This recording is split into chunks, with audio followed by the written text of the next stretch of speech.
The human race's fascination with the night sky, space, and worlds beyond our own goes back as far as the birth of man. Being able to study it in more detail and learn more about what lies out there is a relatively new development with the invention of the telescope in the early 1600s. Combined with the progression of photography 250 years later, and the two together provide images never previously observed and the tools to accurately record it. Now, driven by the desire to learn more, this collection of images from NASA, the Russian space program, the European Southern Observatory and other leading missions has come together to form a breathtaking exhibition. The telescope and the camera have allowed us to see the universe in a way that we can't see it with our own eyes.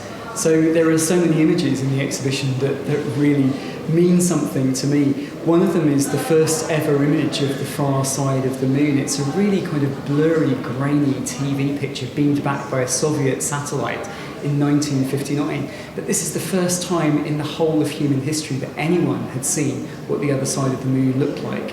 And that kind of just gives you goosebumps. What an amazing moment that must have been. And it's within living memory.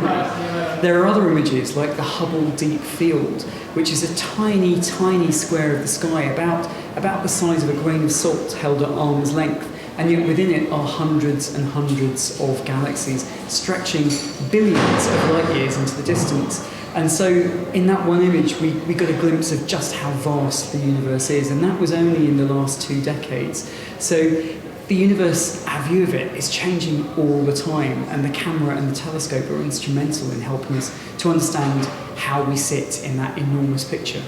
I'm so pleased that Visions of the Universe has come to Southampton. It seems like the perfect venue for it, a place where exploration has been part of its DNA for centuries, and this is what we're continuing. We're looking out into the universe, and the more we understand about the universe around us, the better an understanding we have of the Earth itself. If you want to understand the Earth, you have to understand that broader context of planets and stars and galaxies.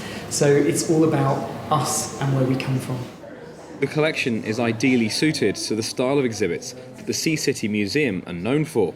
What we try to do is program for a family audience, and we try to do something very different across the year. So the last exhibition we had in here was about dinosaurs, a touring exhibition from the Natural History Museum. And this one is about space, something very different, but something very accessible to children, to adults, to a whole spectrum of our visitors. So what we try and do is put something on that's going to make people want to come back to the museum. The next exhibition we have is an exhibition about ocean liners, Southampton's relationship with the great liners of the past, the Mauretania, the Queen Mary. So what we're trying to go from dinosaurs to space to ocean liners, it's something that will really make people want to come back and see the museum again.